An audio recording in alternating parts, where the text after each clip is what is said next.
like for me, the old cipher was like a straight up conversation. Like you're like, Yeah. what exactly are they doing? And then when they do something, you're like, I need to add my 2 cents to that, right? Like you just didn't go in and do nothing, do whatever you wanted. That's how it goes. Bakers gotta go. Bakers gotta go. What? Check it. And so how are you, man? How's it going? Yo, it's good. I'm in the Philippines. I'm doing some work out here, and yeah, just celebrating my holidays with some family out here in the Philippines. So Looks yeah, I'm beautiful, doing good, I guess.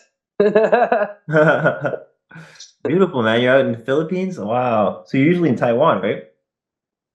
Yes, I'm stationed in Taiwan. That's my home base right now because of my family. And but yeah, right now currently in the Philippines.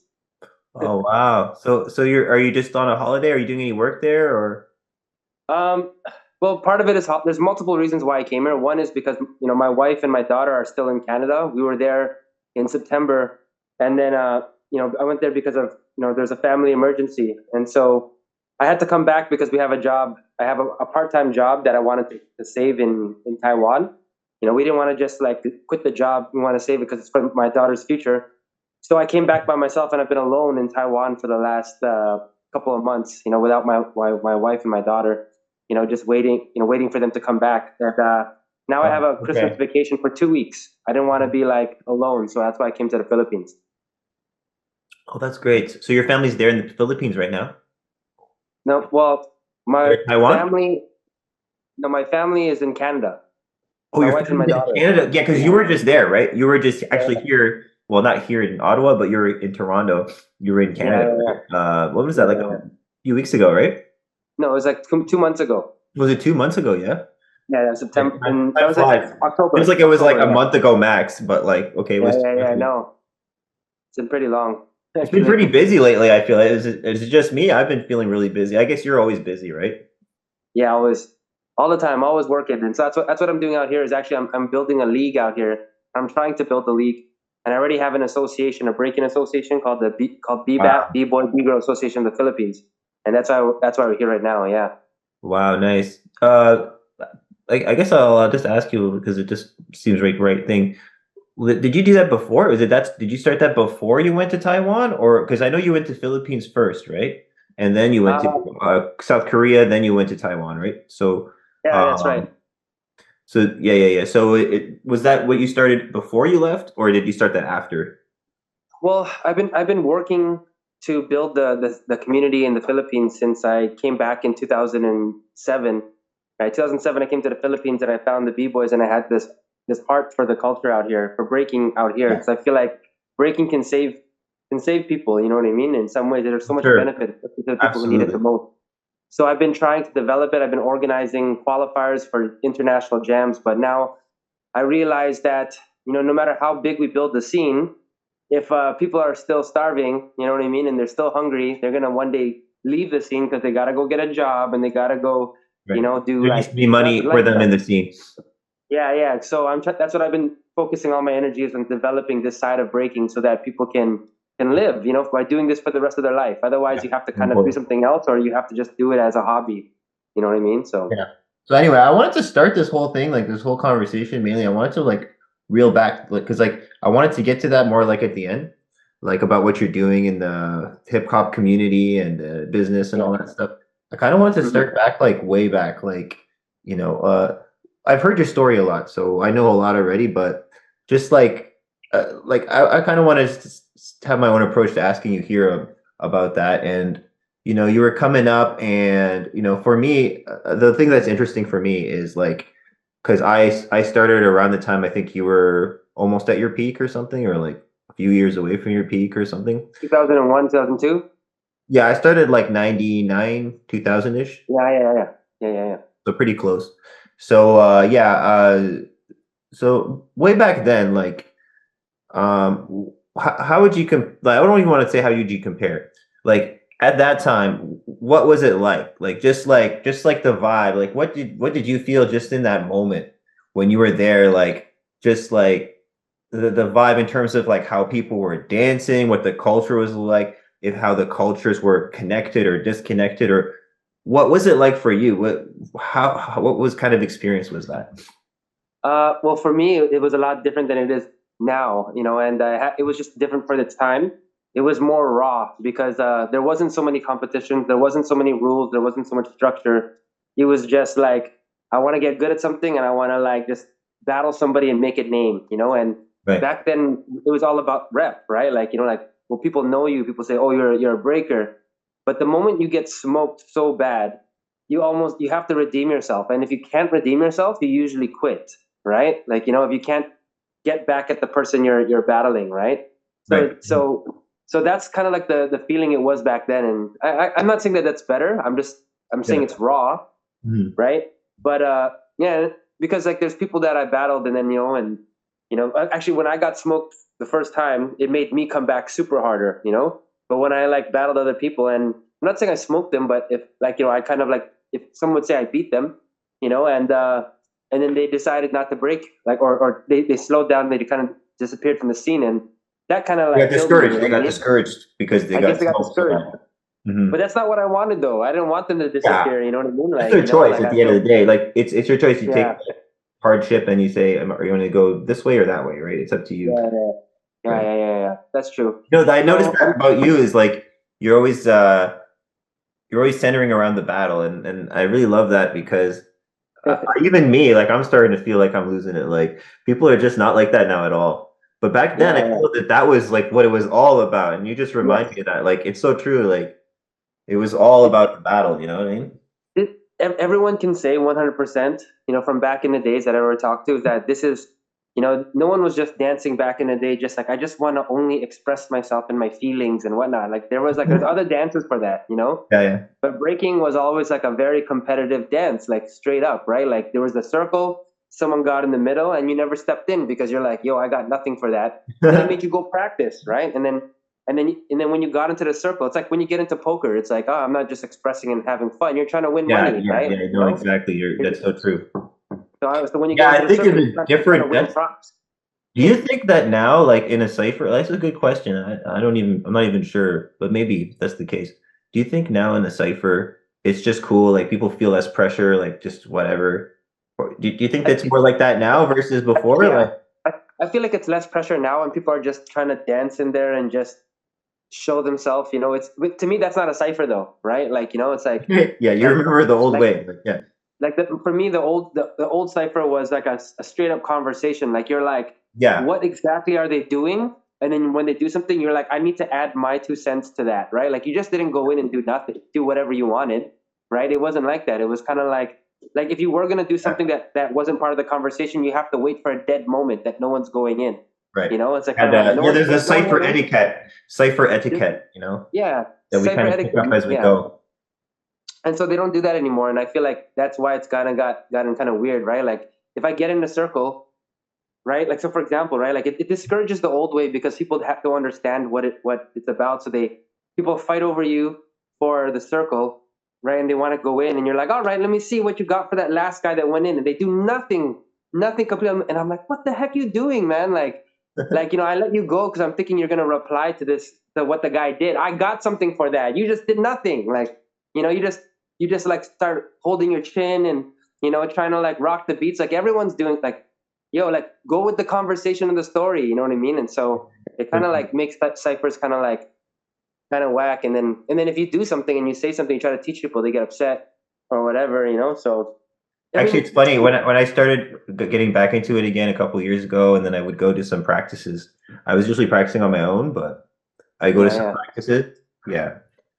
So I kind of brought that element to the practice. Like I was like yeah. naturally doing that, and like everyone was like the energy was going up and up and up and up and up. It was like Yeah, yeah, amping up by the end, like because that's yeah, how yeah, it yeah, always was back then. It was like crazy. It was like exponential. yeah, Like, but now exactly. you get Like that sometimes, but not. It's not as the culture as much. no, And I the almost felt thing like people didn't like they liked it because they're pushing themselves and performing well and all yeah, that, but yeah, they didn't like the fact that they're being like they have to do this. And I felt kind of I mean, maybe I'm wrong. Maybe it's just in my head, but I kind of got that vibe. Maybe it's not like, or maybe they're just not used to it. Maybe they like it, but yeah. they're just not used to it.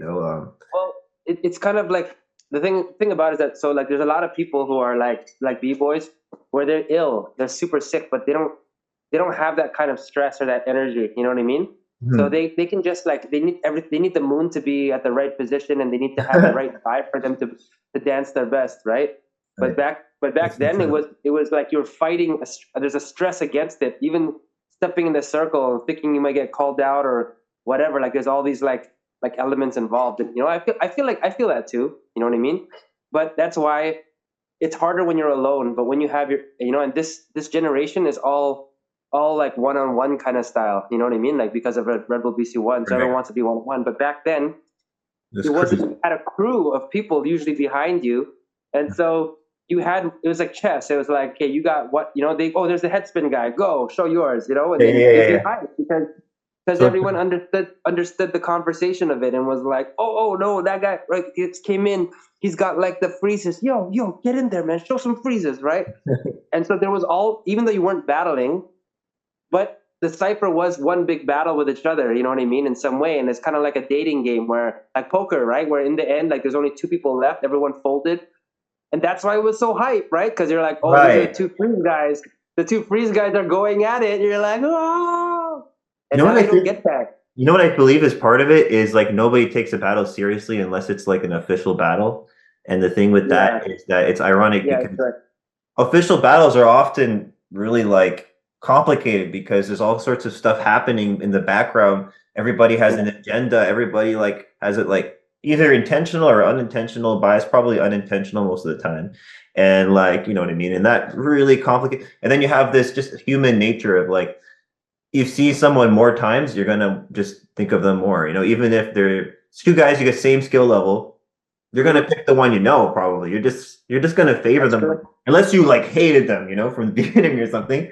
You're Yeah, probably gonna like pick them, right? So there's that's things true. like that. So all that makes it all a little bit different. It's not that it's not valid. It's just different. I look at Yeah, battles like that, official battles, I really look at as entertainment. And I don't want to take yeah, them too seriously, but I also say they have their merits too, right? yeah. But like, so does every other battle, though. And that's the part I Mhm, think that's missing is like take the other battles seriously too. yeah, Because they yeah. can be just raw in the moment.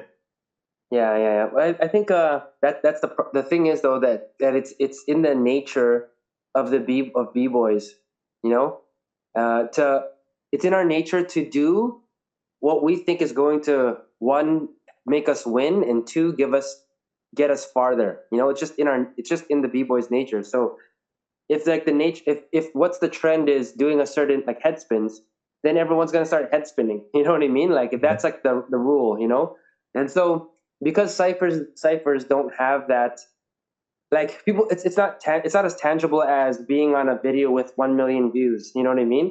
Where a cipher, it's like it's long lasting impression where if you go to a circle and you see two people battling and you see them just freaking going off, it leaves a long lasting impression in everyone's circle, in that circle that everyone witnessed it, right? They're gonna be like, oh shoot, did you see these two guys battle?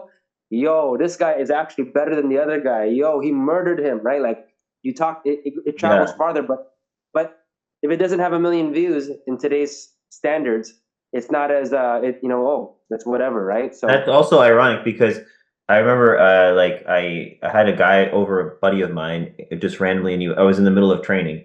He was having some troubles and stuff. But anyway, so and when he saw me do my moves in person, and I wasn't doing like stuff that's the craziest stuff, and I shown him the crazier stuff that I'd done in a video, but I was doing stuff that mm, wasn't even as crazy, and he was like super impressed because like seeing it in person is different. It's like it's a yeah, lot yeah, more impressionable.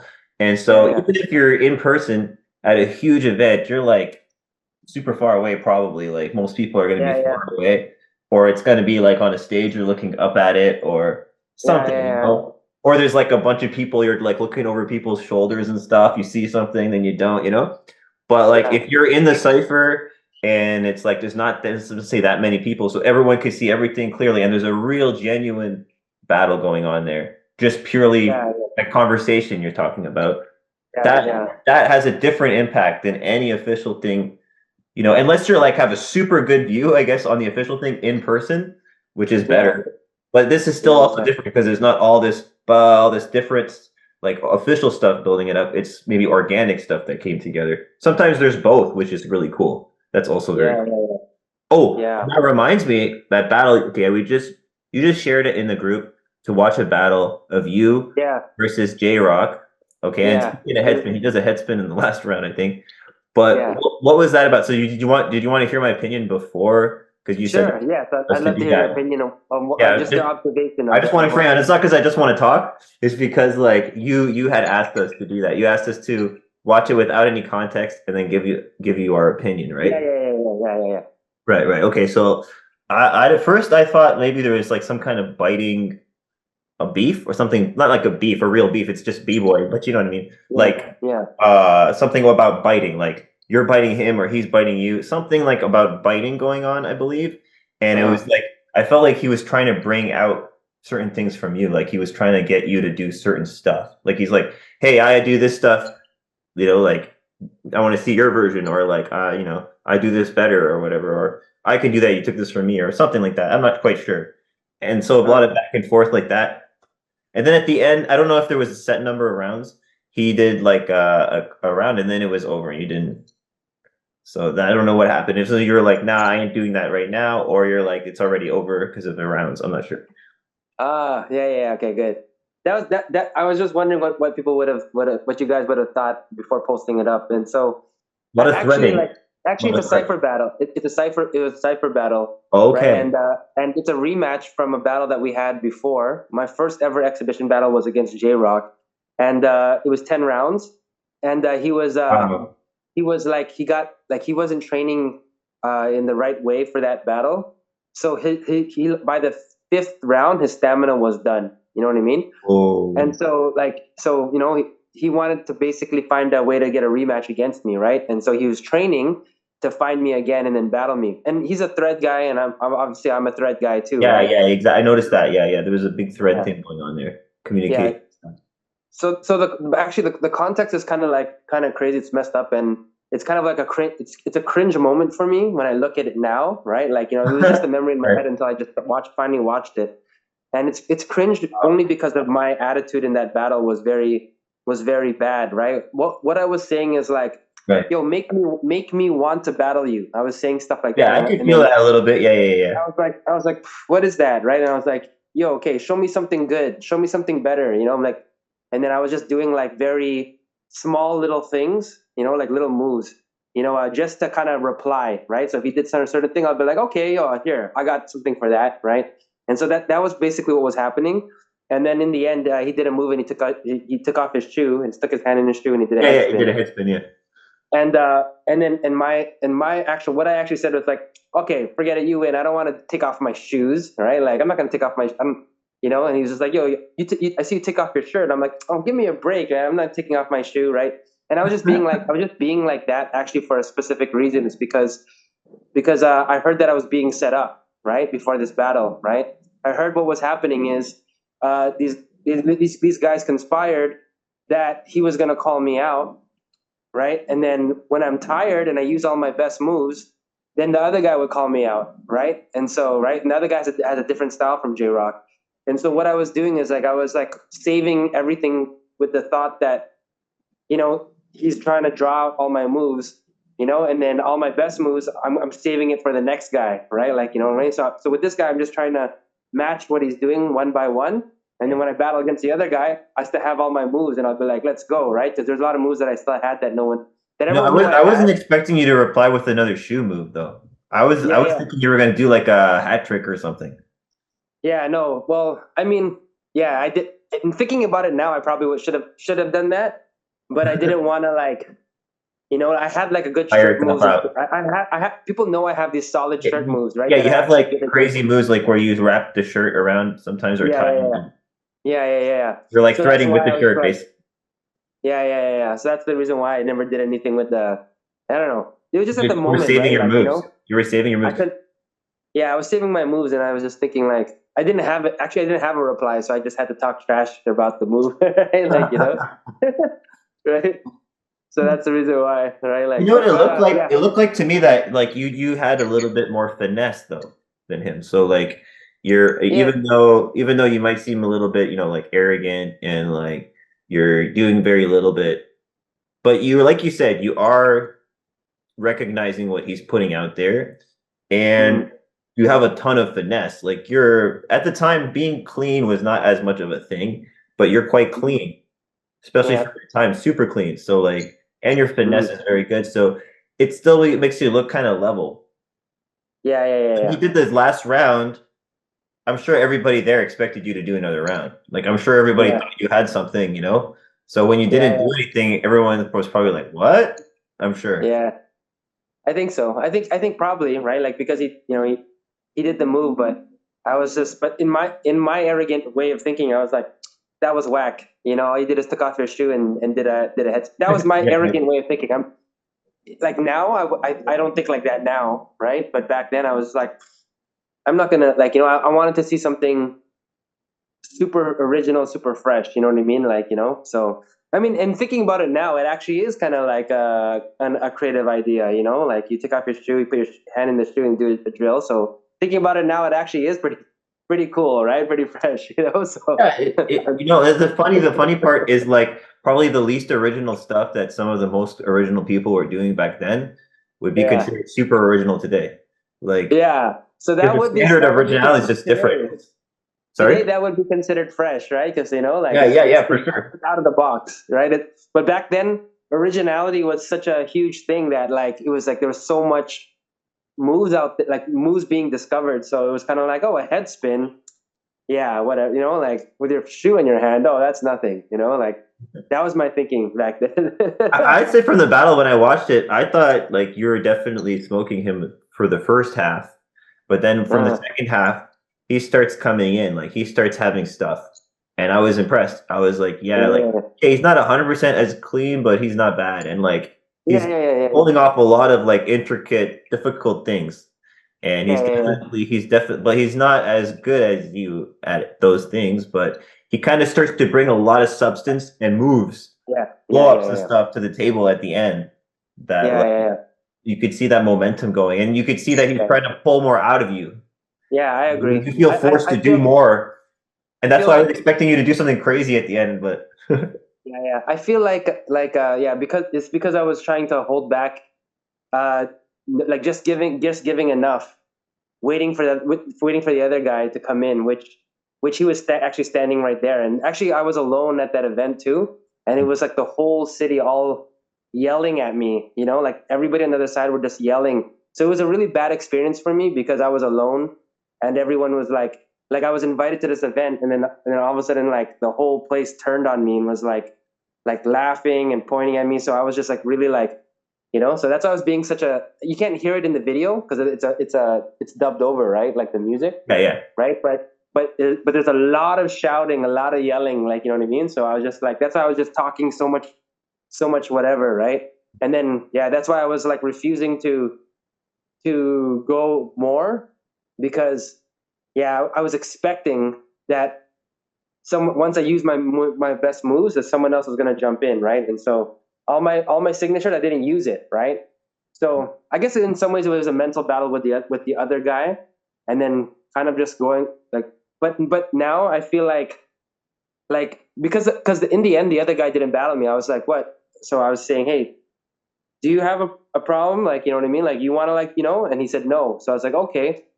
And so I was like, all right, let's go, J Rock, let's continue. And he was just like, but I feel like he wanted a good battle, and actually I realized that he didn't know about the plot, right? He was just battling me like a normal person, right? Like a normal B-boy, and I was treating him that way, and so I feel really bad about that, especially if he didn't know yeah. that there was a plot, someone else waiting for him to be used as the bait to tire me out, right?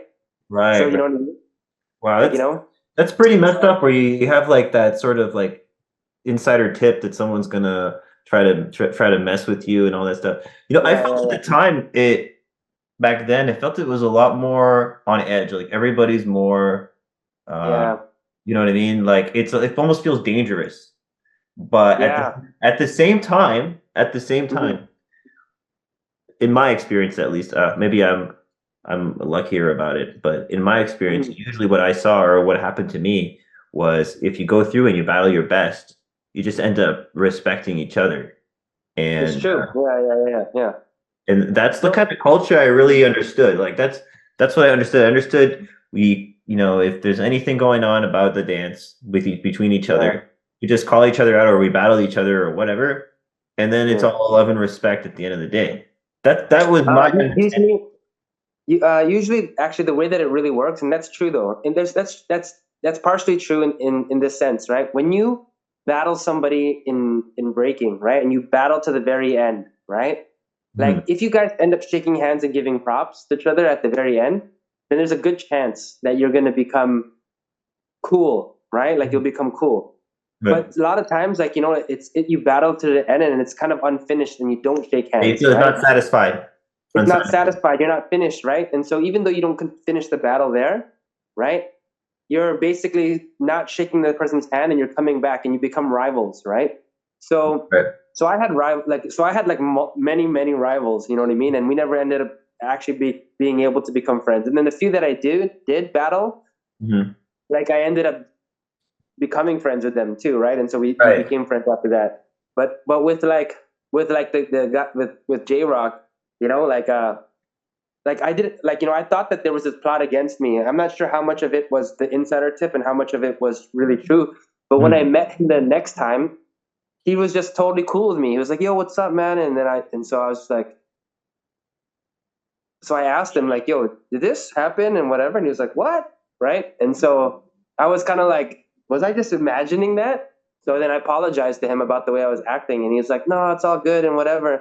And so I felt super bad, right? I was just like, "Oh my It god!" was There just was like a like, rumor. It was just a no, rumor. it was true. It was actually it was true, right? Because then the other guys that set it up, you know, Oh, okay. But he didn't. J Rock I, didn't know about it though. no, like basically they were saying that they basically Oh. they told him to battle Oh. me, and then he'll battle like two Wow. later That's on. pretty But he complicated, didn't eh? know. Like, But yeah, but he didn't look at it like it was a setup or nothing. He just thought, oh yeah, okay, let me battle him, and then when I'm done, then you can battle him, but he right? wanted to But battle you for his own reasons anyway, right? yeah, they both wanted to battle me for But their own that's too reasons, bad but for battle. him because you thought you knew about the other thing that he didn't know about, so he didn't get the real battle that he wanted, unfortunately. Exactly, that's what I'm saying. It's like I could have given him the battle that he really wanted. You know what I mean? Like but that didn't get to happen because I was kind of holding back and I was waiting and I was making it unpleasant for him to battle me by Mhm. talking so much trash. You know what I mean? Like it was like which I feel like kind of sucks. You know what I mean? It's like like it kind of sucks, right? Because Yeah, when I battle somebody, you want that good battle that everybody will talk about for the rest of their life. You know what I mean? Like people will be like, "Yo, I saw the illest thread battle, and between these two guys, it was just nasty, right? Like that's what you want, right?"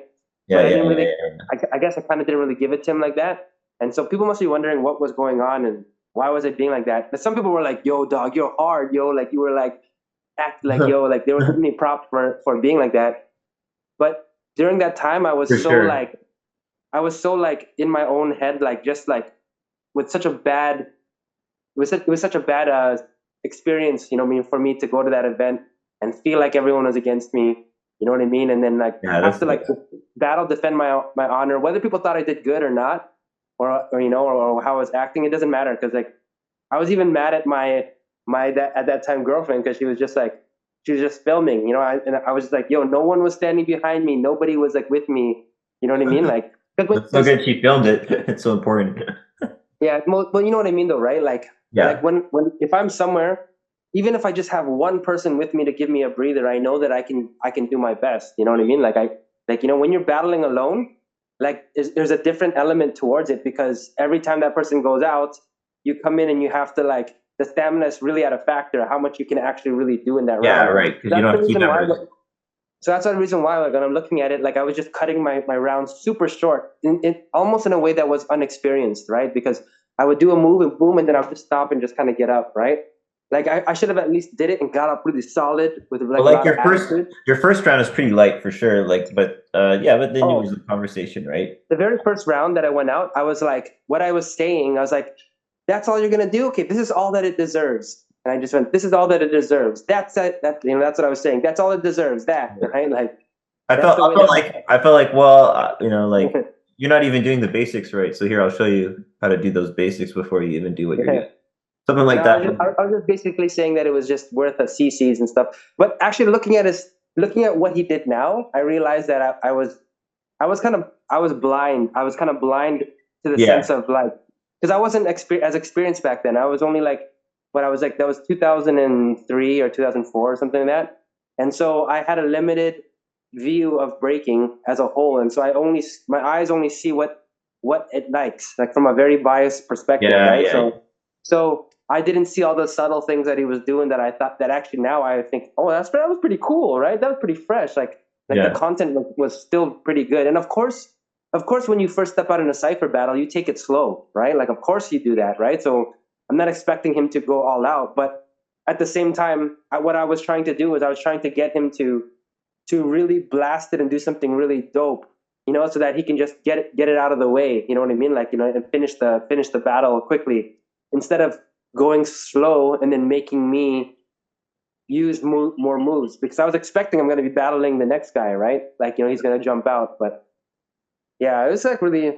Now that I think about it, I'm like, it's cringe, and it's hard for me to talk about it now. And the reason why I'm not sharing it publicly is because I didn't want like old thing. Everything has been settled. You know what I mean? Like, I've already spoken with J Rock, and I've already did my apologies, and we've already been cool. And then the other guy, I'm not mentioning names, so I don't bring up old stuff, right? But we finally hatched up everything after all these years, and so now we're like super cool now too, right? So and I just want to make a disclaimer is that, like, we were all kids at one point. Yeah. And we were like, when we were punks, we weren't mature. I wasn't mature. Yeah, no, so I was saying things that weren't mature. My attitude wasn't mature.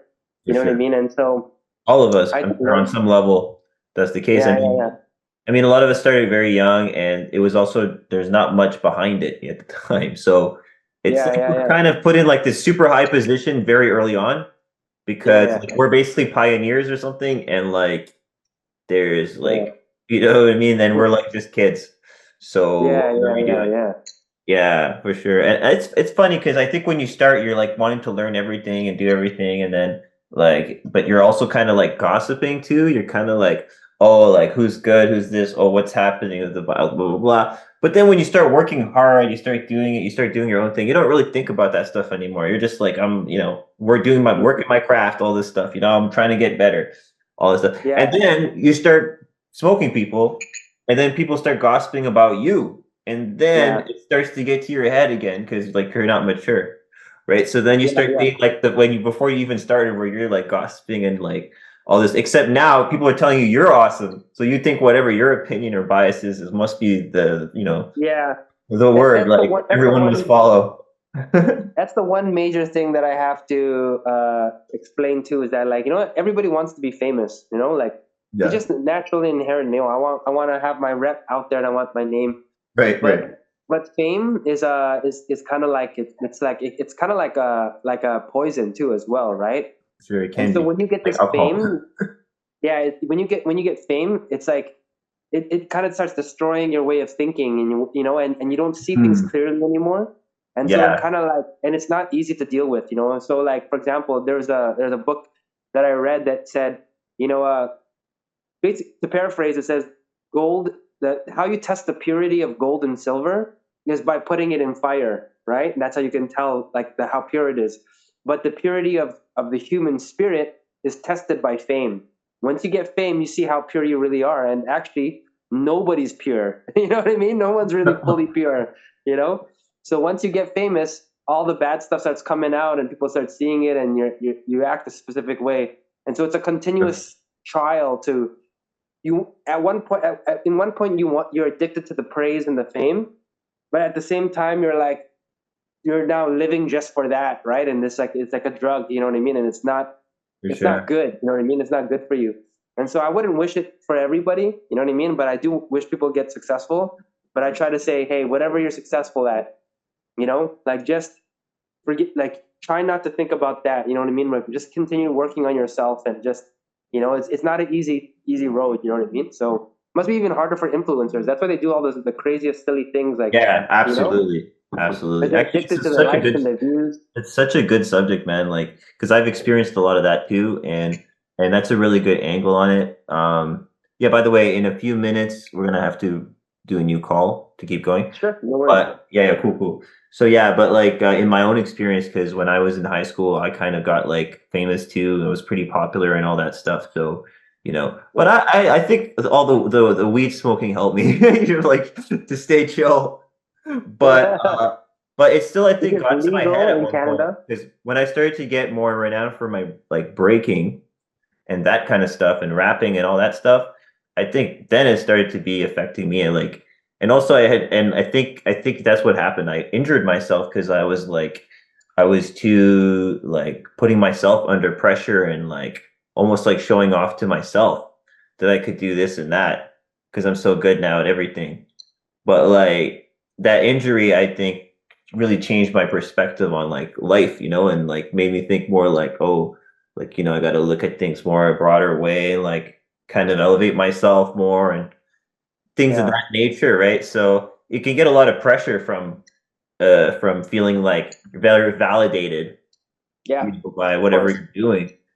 Yeah, So that could be right. damaging. And what you were saying, like the way your attitude was, remind me so much of like my very close friend because he was very much like that. Like he was very good with women, like with girls or whatever. We're teenagers. But like he was a breaker too. We were like a pair. We were always together. Yeah, And yeah, so we started breaking together and everything. And so he's not as odd bod. You can see him in the about Speed Rock versus Quad Squad. He's like yeah, he doesn't do that much. He does like a couple rounds maybe, but he's mostly like kind of like that attitude that you were talking about, but like to the extreme. Like he's like yeah, like he's like it's not even worth me doing anything. It's like in like like yeah, oh my yeah, brother here's gonna kill you, and like I'll just give you a little bit, that's enough, like That's dope. I love that, but I love that old way of thinking. It's like that yeah, because back then there wasn't a set number of rounds. There wasn't a set number of time. So yeah, it yeah, was like, yo, like we're going to like that. That was part of the game. Is like, how long can your ego last, right? And that was the game. Is like, how long can someone keep up that ego and that facade before you start breaking through them, and then they start to realize they ain't nothing. You know what I mean? right, Like, right, like, because in the end, deep down inside of everyone's subconscious, you know, I mean, they might not know it, but there's like down in the middle, there's something that's trying to eat its way out, saying, "Yo, you're really nothing." Like you're just not, you're nothing. It's deep humiliating, down in there, and you create the shell over it. Saying like, "Yo, this is my who I am," right, but it's right. trying to force its way out. So what we're doing is chipping away at your ego until that comes out and says, "I ain't nothing." And then once that happens, you're like, Then you see how you who can't. you really are, if you how you deal with that, right? Yeah, yeah, yeah. And that's part of hip hop, right? Not just breaking, but DJing, rap, graffiti. And so that's the thing though, is that once you start making it into a certain level, and you finally allowed, like you know what you've done, and Yeah. that part comes out of you, you're okay with it because you're like, yeah, I am nothing, but I'm happy with all the stuff that I've done. You know what I mean? But I'm still nothing, right? And yeah, I think that's the best place to be, right? Yeah, because then you always want to improve, right? Yeah, you want to improve, Yeah, or you we're might gonna not have to even call want to you. improve We're gonna anymore. have to call you right now Okay, again, or send you a new link. there we go. So what I was saying is that like you get what we want to do is we want to get to this point where does it like so for example I'm at this point where of course I still remember how people used to know me from back in the day, but I have to come to grips to say I'm not that level anymore. There's no point in me continuing to try to break at that level in today's standards, right? Like, you know what I mean? It's like, like I don't have to do that anymore. I've already done it. I still dance because I still love it. I still break, but I'm not trying to make a name in a circle. And, I'm not trying to I'm trying to help other people to do it now. So you find kind of new goals and stuff like that. And so I feel Yeah, like that's a good place to be, where I feel sorry for some b-boys who are much, much older, and they've proven themselves and they feel like they still have something to prove. You know what I mean? And there are b-boys out there that do still have something to prove. You know what I mean? Like, mhm. like they may have been dope for a long time, but they still want to say, yo, I still want to I still want to win one for the, like I still want to win a big one, and they do, and they kill it, and you're just like, wow, like back then they were already known, but now they're peaking right at Yeah, it's 40, cool. and I It's think that's cool when they do awesome. stuff like that for sure. Yeah. Yeah. No, yeah, Yeah, it's all about if it's genuine or not, or if you're just like yeah, chasing the dragon type of thing. Like you're not being very realistic about it. Like I don't want to say any names, but I'll see some b-boys who really have big dreams in the very official competitive scene, yeah, and I'm like, but your training and your level, it's like it's taking you years to, and you're not even getting close. And how long is it yeah, going to take you? Do you really yeah, practice enough or in the right way, or like, you know what I mean? You eat enough. yeah, Okay. Some people, they're just not even eating enough that they're gonna yeah, have the body to train. You know, let's say for example, Zeku, you look, he's very skinny when he's at his best, or Victor, they're very skinny. It's not because they're not eating a lot. It's because they're training like crazy. So hmm, they're gonna be skinny, like no matter how much they eat, they're gonna eat like yeah. tons. And they probably have a good metabolism too, Yeah, right? your And metabolism goes you know, super fast. That's what happened to me. I got back into it. They're like eating normal amounts of food while I was getting into. I was starting getting like super like toothpick skinny, you know. So I was like, whoa, like. So I had to like up how much I was eating quite a bit, you yeah, know, yeah, to me keep up too. with the metabolism, right? So Yeah, yeah. So, yeah, bro, that's my thoughts on that. You know. yeah, man. So yeah, actually, it's funny that we mentioned that your experiences in that and how you feel now, and my buddy there in that battle because you reminded me of that. Because actually, Mm, after that very battle, he kind of felt like he sucked. He was like, all I was doing was like shit talking, you know. He was like, I was just like a hype man. I was like, you're the best hype man, man. Like I was trying to compliment him. He's like, nah, I didn't really do enough, you know. I should have threw down more, you know, and like all this yeah. stuff. You So know, similar it's feeling, I kind of think, than funny what you because had, right? it's kind of funny, but that's the thing though. Now, I think that is important. You know what I mean? It's just like we're like I tell people I'm like, no matter who I'm beside, no matter who I'm with, like when I battle now in the circle, if I battle in the circle, it's like what I'm doing is I'm protecting whatever rep I have left. You know what I mean? That's why I would do it. So I wouldn't willingly engage I might have a small challenge with someone, but just if it's a friendly way and it's like he does a couple of moves and I do a few moves back and I'll be like, oh, like I'm willing to like. But if it's like a real battle where someone's really trying to take my rep or whatever, that's where I'm gonna start. All the trash talking will come back because I'm doing whatever, my ego's doing whatever to protect, what I have left by making that other person feel like he's nothing. You know what I mean? Like, and so in that kind of case where the battle is real, if I was to battle some person with a really big name and he's trying to call me out for whatever reason, doesn't matter who I'm with. I just like, it's important for that person, whether he's good or not. I would give that person mad props for just backing me up, for just jumping in that circle with me and being like, yo, like you don't care. You're just in there to get my back. Like, even though you're not landing any shots, you're doing little bits of pieces here and there, but you're giving me the breather that I could need in order for me to be able to like nail some freezes and lead some and hit some devastating blows. You know what I mean? Like at the right time. And that's why, like, when I had B-Boy Puzzles was with me, I'm not saying that Puzzles are like that. Puzzles is nasty, right? But we had like a really good left jab, right hook kind of partnership going on because Nice. he never gets tired. He always has that finesse. Right. He brought out new moves every round, and he's just jabbing and jabbing and jabbing and jabbing, and the jabs land with him, right? Hmm. And my purpose is I wait for that right moment where they put something out a little bit, one of their strong moves, and I come back with a really harsh reply, and that's kind of like the hook. You know what I mean? Where you land a huge hit to their The ego, timing, right? timing of when you do The that. timing exactly, right? And so you need to have that, right? Like if you think of yourself as a crew, right? What's awesome about it is that everybody in that crew has a specific part. You know what I mean? Like, so for example, when we battled with B-Boy Bridge, he was that left side kick, that hard jab that knocks you, that knocks you back, that can knock you off the ground because you can really hit a really solid round. And Right. then I got my boy Mouse, who was like that roundhouse kick with the right leg. You know what I mean? Right. If he Bounce is lands it, it's amazing. gonna hurt. That's gonna hurt. You know what I mean, right? Yeah. Man, I missed that. I missed that part of it. And so I think that everybody that you break with, you don't have to look at it like you killed it all the time. Just as long as you did your part in order to make your side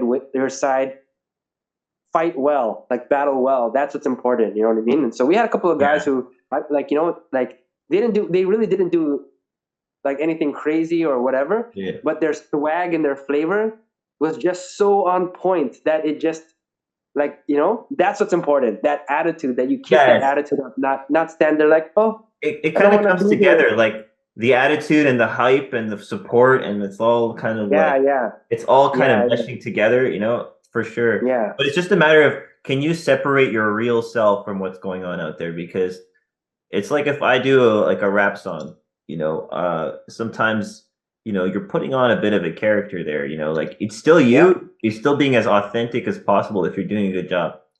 But like it's still that medium will amplify certain characteristics if you want to do it in a way that's palpable to people, right? And it's the Agreed. same with any other things in hip hop or arts, where you have sort of a flavor, an attitude, an expression, a perspective Mm, in there yeah.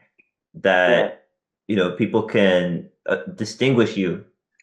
Well, my opinion on that, on character, is like I believe that there are two paths in terms of character in breaking and hip hop in all elements, right? And both have a benefit, and they have like also problems that come along with it, right? Like Yeah. positives and negatives, benefits and negatives, right? So one way is to just be authentic, be yourself, right? Like and that's the face that everyone sees. And then the other thing is that the other way is to put on a mask, like a character, like put on this character, Yeah, right? That yeah. you can be the superhero that you want to be, right? Right, right. Like Clark Kent and Superman. You can put on that mask. Now both of them are equally, to me, correct, whichever way you want to go, right? Now the thing is, if you go the authentic route, it's great because you're authentic, you're just being you. But people change, right? Like you change, and when you start Right. changing as a person, that the character that you thought you were is no longer there. So you start messing up, right? Like you're like, do I act like this or do I don't feel like that anymore? And so what do like so you continually have to reinvent yourself, and you get stuck in this. Am I supposed to act like this? I don't really, like for me when I was a punk, it's easy for me to be like, yo, what, right? But I'm not like that anymore, right? So how can I act like that if I'm not like that now, right? But then the mask, like you slowly put on this character and you become this person, you know what I mean? And I feel like that's awesome too, right? Like to be able to, that's what breaking is, right? Like that's what hip hop is you're entering a new world. You're being someone else that you want to be. I So almost feel like what I was thinking about, like when I look at it, it's almost like the mask, like the mask, exactly. the Jim mask, Carrey. the mask. Yeah, because it's not just you change into a completely different person. It like amplifies the person you really are into like a cartoon crazy version of that person. Yes, yes. You know what I That mean? and that That's how I feel yeah. is a good approach. Like it's not Yes. really that you're totally inauthentic because it's based on you, Yeah, but yeah, yeah, yeah. it's totally like a Yeah, super yeah, yeah. crazy version of it that if you Yes, don't do exactly. that, it's like it's not the art anymore. There's no art anymore to it. So Exactly. not the kind And I of agree. Yeah, I 100% agree. And the mask is actually that is one of my main characters of my like which does amplify my goofiness and my attitude and like just doing stupid things. You know what I mean? Like acting silly on the dance floor, right? Like that has become part of my the yeah. mask. Exactly. That's my character that I try to be on the dance floor. Yeah, yeah, and I think that's what it is. That's what I feel like it brings at least hip hop or these kind of arts. Hip hop is where we're at, and if I feel like brings that out in you, like it brings that sort of flavor out in you. But it can also distort your real life if you start to take the art as real life. So then what you're going to be a cartoon all day, like Yeah, exactly. You do can't do you it know what I all day. mean? So it's That's the good to take that problem. off. That's what I'm saying. It's good to take that off. Like, See, like you Kanye know, West, I don't want to, you might have your own opinion. I think he went a little bit too far, and I think that's what happened to somebody like that. Like Yeah. They're the cartoon character even when the microphone is off, when the video is off. Yeah. Yeah. There's Yeah. still that crazy like artist thing going on, performer. It's like Yeah. Yeah. there's no time for be just yourself. And Yeah. I think Maybe I the think amount of pressure and nerves from that, that's why you got to go on medication. And yeah. Yeah. Yeah. I definitely think he went too. He's been going too far. So I didn't think so until just recently. I was like, Me okay. too. Me too. I was totally with him until this last night. I'm like, the only thing I could think of is like he's doing it on purpose. Like he's trying to be as offensive as possible in his own way. Yeah. Yeah. I And don't know. I'm just like, it's kind of like crude at that point. It's like I'm just like, okay, do your thing, but like I don't think anyone's Yeah. going to support you anymore. It's like Yeah. hard Yeah. to be behind that kind of thing, right? So Yeah. Oh my gosh. It serves as a good example, though. yeah, fame. That's fame. That's crazy. That's When going too far, it goes too far. and You that know, like hip hop attitude, and how yeah, awesome it can be in the arts and creativity, but how if yeah, you yeah, get a hold of yourself, you believe the yeah, fantasy is a reality. You really are that version. Like just yeah. normally, like that's not. I'm sometimes afraid, yo. I'm afraid sometimes. Like I'm putting out these two songs, right? You saw it on Spotify, Apple, all that. I'm sometimes afraid that like people will think like in person I'm like exactly like I am in the song or something, and I'm like, no, don't expect that. Like that Yeah, doing it for the art, yeah, like James Brown, like he was almost like what he was actually in the song though in person, but he's still not exactly like in the song. Like he's not gonna be yeah, like yelling at you like hey like that. yeah, People are like hey hey, you know what I mean? Like yeah, yeah, yeah, yeah. Oh man. oh man, it's so weird. But yeah, no, but yeah, so that's how I feel like when let's say for me now, if I'm gonna battle, because I was thinking about that when you were talking, like it's like that kind of character comes out because it's like someone's talking shit or they think they want to, tell me how it is or whatever it is, and I'm just like, what? And I'm just like, okay, just tell me in the battle then, right? Tell me in the battle. Yeah, And if they don't respond right away, like, yeah, okay, we're in a battle, blah, blah, blah, I will egg them on, like on purpose. Like I will yeah, kind yeah, of yeah. play a bad I've seen that. character. I've seen you do that before I I'll, met you. on pur- I've seen that. I was watching that, and I was like, I was watching it, and I was like, yo, it's true though, right? Like, like if someone just goes, yo, you got a problem, let's battle. Just to turn it down is kind of like, to me, it's kind of like, yo, if you're gonna say your opinion and whatever, and the person said challenges your opinion, wants to battle, you should battle, right? Like, if I say, for example, if I say, hey, this is what threads should be like, and someone goes, yo, yeah, well, I feel like my threads are right, so let's throw it down in the circle, and I'll be like, all right, sure, I'll show you. Not in a way that I'm like trying to yeah, like be a dick to the guy or nothing, but I'll be like, yo, this is what I mean, and I'll just throw it down, and I'll be like, yo, they gotta connect like this, right? And yeah. the This is person how will be you do like, it. Yeah, yeah, yeah, you know what I mean? Like so I feel like that's what it's for, I'm not a fan of people like not following through and doing and going through the battle. So, for example, there's a video online of me going to China to battle this guy in the circle, and I okay. just blogged about it because I want people to see that you do that, right? Like this guy is Mm-hmm. way younger than me. He's at his peak of his prime. I was Mm-hmm. already like over 30 something, and he talked mad trash about me, and so I told him, okay, look, you obviously want to be famous, so I'll come and battle you. I'll make you famous. You know what I mean? Like, Right. and I did it, and we did it. I went up fourth and I did it, and I said, okay, if he destroys me, then he's taking my rep. I'm willing to give it to him. So I think I did it good enough that I was able to still maintain my rep Hold to your say that own. I can hang with a younger guy, and he got his props too. And now we're friends. Now we're friends now, and he apologized to me about what he said, and like it's yeah, like I Yeah, feel like it's all about. You actually when gave me like almost like an aha moment when you were talking because I was thinking about how the way you always talk about the communication in the yep, battle and how we're basically learning via the battle, right? And yes, I just had this aha moment that like the further you go back, like the less you could learn it from just someone teaching you it. Like no one could Yeah, just yeah. like tell you this is what it is and this is how you do it and you do this step and that step. The further you go back, the less there was anything like that. So the only way you could learn from somebody else is literally seeing them do the actual thing itself at the highest level of performance. You could not In the see like, the context, steps. and in the context Yeah, too and of in the the battle, context. of the battle, right? Yeah, you Exactly. usually, and if you want to see the best version, it's usually in the battle. Yeah, yeah. Right?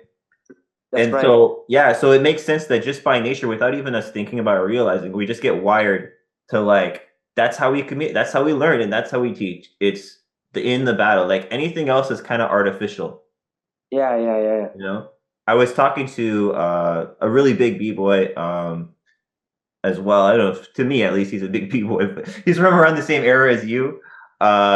He's actually said he's gonna come on this, but anyway, he was like his opinion's all like people are doing tutorials now. Like it's like a whole different world. Like it's just like is this breaking? Like I mean, I'm cool. I think like it's cool to do a tutorial and all that stuff. Yeah, yeah. But like back in the day, there was nothing. There was like no that. tutorials. Nothing. Yeah. Actually, people trying to hide their shit. Like they don't want you to know how Yeah. to do it. And, Like and they I've want to done keep that it for from you. many years. And I've done that for many years, but I also realized that now at my age, there's actual moves that I cannot do no more. You know what I mean? Like I can't do them. Oh And yeah. and do I That freeze you want do in that battle actually was pretty. Like what was that? when I went down and I get up like with the He thread? did Yeah. something like that too. I think he did Yeah. it more like up here or something, and then you did it Yeah, like yeah. here. This move.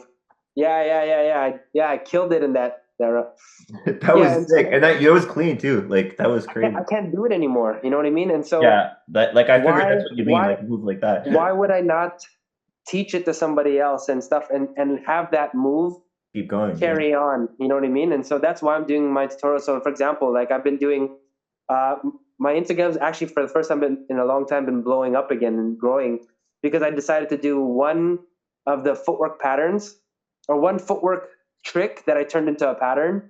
And I'm posting it every day. You know what I mean? Like for the next 30 days to celebrate my crew's 30th year anniversary. And I realized that if I don't do this now, who knows? In 2 years, my body's declining fast now. After I turn 40, it's declining because I'm not training the way like hard, right? So I can't. The natural talent's like fleeing really fast. So if I don't teach it now, by the time I try to teach it, I won't be able to even do it, right? Like do it or anywhere as close to how I do it now. So that's why I'm teaching and making these small little tutorials that people want and whatever. I'm doing that now. You know what I mean? So Yeah, it's a good point. Like, you know what I noticed with breaking, since like I was doing it a long time ago, and then I was not doing it as much, and then more, and then not as much, and then doing other different stuff like acrobatics and stuff, and then getting back into it, and then really getting back into it, and then the training like a lot high frequency, and then breaks, and then longer breaks, and then something in the middle, and then high frequency again, blah blah blah. So all that stuff. I learned that like with the moves, certain depending on the move, it's like the less you do the move, the more it's like going in decline. Like it's not static. It's not like last time I could do it like this, if for a year later I'm still gonna go do this. No, a week later I'm still no. You have to do it like in a couple days or something, and then maybe you could do it like that. Again. Yeah. Every day that you're not doing it, it's going down. But then at the same time, your body is like sore in the meantime and stuff. So like you shouldn't do it. But if you don't do it, you lose it. But if you do it too much, you get injured. So like exactly. so it's this crazy balance between like you got to keep everything up and like at a high level, yet at the same time not kill yourself. I know. You know what I mean? So that's why today it's easy to lose the crazier moves. It's very easy to lose those moves. That's why today I'm going to be working on the stuff that like I have to film the video for the next day in 2 days, right? So I have to do these couple of moves in one day because after doing it, if I end up even able to do it today, I won't be able to do it tomorrow. You know what I mean? Because my body will be like, oh, and it gets like super sore. So yeah, we'll see how it goes today. For certain moves, it's like this, and I'm trying to get it going up, But then I'm like working on some other move in the middle. That's why, So like, it's hard. It's hard to do. Like I would like to be so well rounded, but that's maybe sometimes a flaw because like I'm trying to. It's hard to keep up so much stuff. It's really hard. Yeah. Crazy, bro. Yeah. So So Yeah, I just wanted to ask you, the main thing I was thinking about was, well, there's a few things, but what about like what you've been doing for the community? I know when you first went to out into the Philippines, part of it was to do something, I think, for the community, right? And Yeah, yeah, yeah. just for the hip hop culture, I know you're also doing business now as well, and Hmm. all of that Hmm. together. So, uh, like, yeah, so that was one thing I wanted to talk about. But actually, before I get into that, can I ask you one other thing? I know I'm Sure. sure a lot of people talk to you about this and ask you about this, but um, what to you what was the scene in terms of threading, in terms of threads? Because I know that stuff came around in the '90s at some point, right? Yeah, yeah, yeah, for sure. And you ended up being one of the main guys Yeah, for that sure. does this Yeah. stuff. So how did you get into that? And then also the other one was, I know elbow moves were a thing since Yeah, before, since yeah, like the '80s. Crazy Legs was doing stuff yeah, like yeah. that. And then according to Crazy Legs, that was taken by Dynamic Rockers from him, and then they were doing Mhm. stuff with, supposedly. So according to Yeah, him, yeah, yeah. I would say, okay, that's probably true. Yeah. But so I, all that stuff, like people weren't doing as much stuff like that, like in that way, and you did new things with it, I believe. And mhm. you also like, but really, what really was interesting is like the sequences and the Yeah, creativity, yeah, the patterns, and the techniques you had in terms of the actual threading yeah, and the weaving and the rolling and yeah, all that yeah, kind yeah. of that Yeah. style. That style that was, Elbow was definitely my technique. Elbow tips were like my special power because I have strong elbows. yeah, So I went all the way with that, making as many elbow tip moves as possible. The first person I saw ever do an elbow move, well, besides Crazy Legs doing his little elbow turn, right? Mhm, Besides seeing that, the first elbow freeze ever was Migas. You know, when he was in mhm. Ooh, Supernaturalz, right? Like he, had put his elbow on the ground and he would jump and kick his legs in the air and stuff like that, and we were just like, what? the elbow Never air seen that chair, before.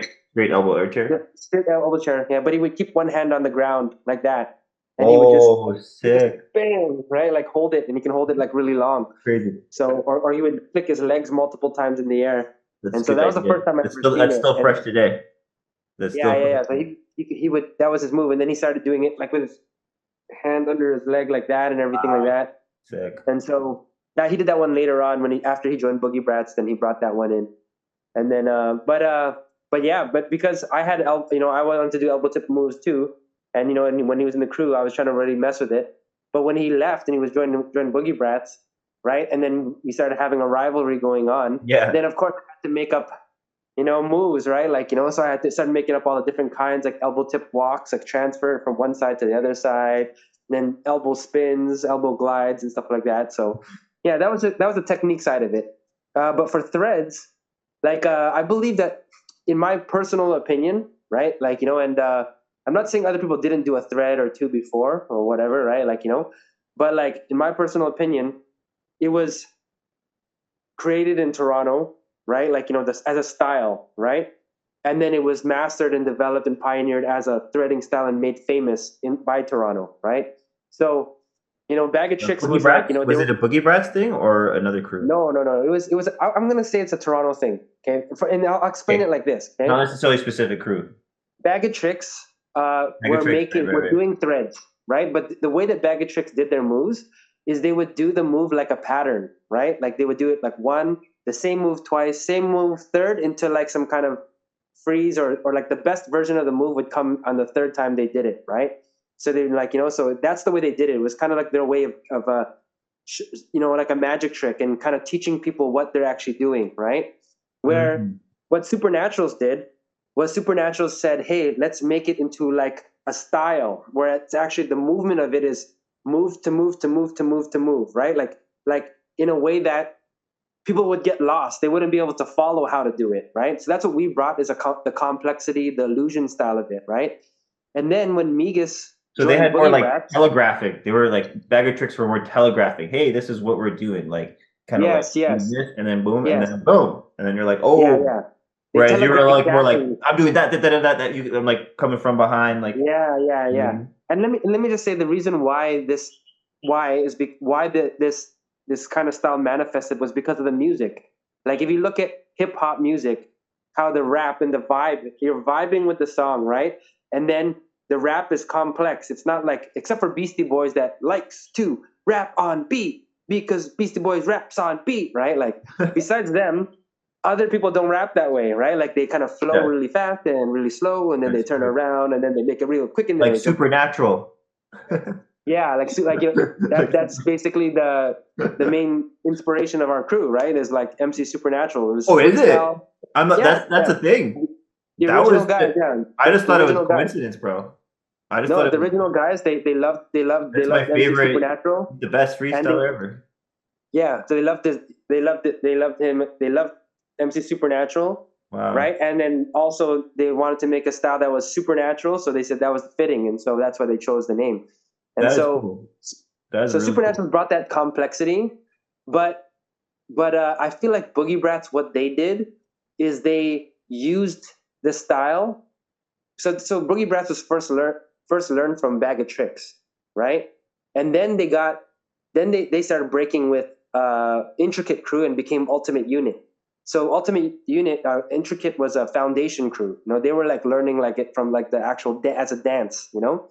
And then when they brought Migas, he brought the Supernaturalz formula of complexity illusion, and so they started using it in a really b-boy kind of way. You know what I mean? Like extra, like within foundation. You know what I mean? Like the flow was like mixed in. So that's the way that Boogie Brats kind of brought. They kind of got out there first and they made it popularized, but that was part of the beef.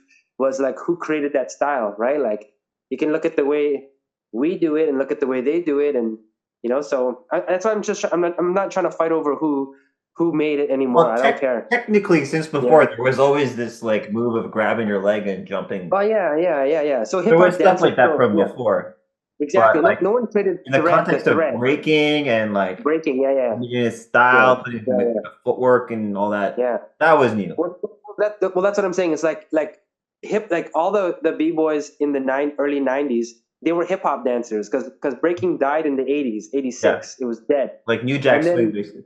Yeah, then the New Jack Swing came in, right? Like, you know, and then they were battling just like in breaking, but they were battling with the New Jack Swings. Right. And then they started doing routines, and then they would start adding breaking moves, right? Because if you look at Scoop and Scrap, I think Bag of Tricks was like that, right? That's how Bag of Tricks was, exactly. So Bag of Tricks was like this new original movement from Bag of Tricks, you know, and then that's why if you look at the names Bag of Tricks, Intricate was originally called Paranormal, right? That was their name before. And then there was Supernatural. So if you look at the name, it's all like this magical name, right? Like if you look at Ground Illusions, right? Like it's all like, right? Cool. That's basically what we were, right? And so basically they were taking hip hop moves and putting it on the dance floor. And then by doing that, breaking came back, but in an original format, you know what I mean? Where it was all about originality and creativity and then creating styles. So why did we create styles? Like, you know, like if you look at Bag of Tricks, you got Buddhist Monk. He breaks like a Buddhist monk. Gizmo had all these little tiny moves. Glizzy was all these waves, and you know you had Benzo. He's like flexible. You know what I mean? So yeah, like X-Men of breaking it. Yeah. And why? Because look at the music. It was more not just X-Men, but more like kung fu styles, right? Yeah. And if you look at Wu-Tang Clan, they were always talking about kung fu style, tiger style, you know, whatever. So yeah, for sure. It was kind of like a mix of all these cultures, like Asian kung fu mentality, you know, put it into hip hop, rap, and then you got the breakers that were doing that exact same thing. You know what I mean? And so that's what we were doing. But we were trying to create our style, which because of Lego was the one who gave us the idea of, and everyone knows this. Back then, he was the one that would go move to move to move to move to move, right? Like step to step to step, like different kind of like thread to thread to thread, and that was what he was known for. But when me and Migas got influence from him, we just took it to another level in the sense that we were more flexible, right? So we can do like weirder threads and like, you know, Migas had a flexible back. So he has all those under the archy kind of like, you know, body threads. Body threads. He's famous for that. Yeah, and I was the leg thread, like the legs, my legs are bendy. So all the twirling legs threads going like this, that was what I brought, like how I kind of took that idea. So I'm not saying you may have even influenced guys like Wing Zero, who know, like I'm not sure how old school he is. He told me, yeah, of course, he told me specifically that I was one of his main that makes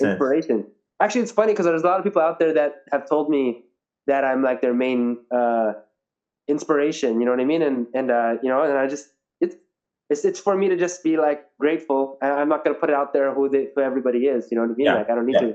When I die, they'll probably say it. They'll probably come out and say it publicly when I'm dead. Well, when I reached out to you, that's like I didn't even know that how influenced I was by you until later on. I realized it, like, because I was training with the guy. He keeps changing his name all the time, but at the time he was Rucifer, and then he changed it to Rue. But at one point he's calling himself Alex, but then he wouldn't want to call himself that anymore, and so on. He kept changing his name. So he was also a graph artist. Pretty weird guy, but pretty cool. Like he was a really good breaker. He was part of CFM Yeah. for a bit, part of Oh Canadian wow. Four Masters, the new generation, the early O's Yeah, yeah, yeah. generation.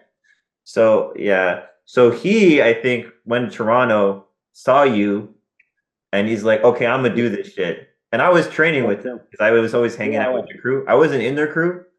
Yeah, yeah. Later on, I kind of didn't. I was just like, he made a new crew just for me at one point. But like, I wouldn't That's even. dope. Rep, I didn't care. Other people repped it. Yeah, But yeah, no, but like, no, but That's dope. we were pretty close. It was quad squad, right? And Mhm. yeah, so I was training with him, and that's when he got all excited, I guess, from seeing you. People were all talking about you. Oh, Dyzee this, Dyzee that.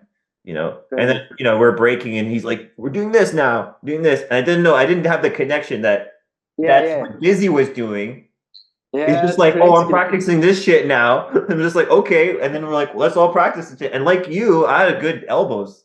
My elbows are good. Yeah, yeah, yeah. Like, I noticed. I saw. Yeah, I noticed that. Yeah.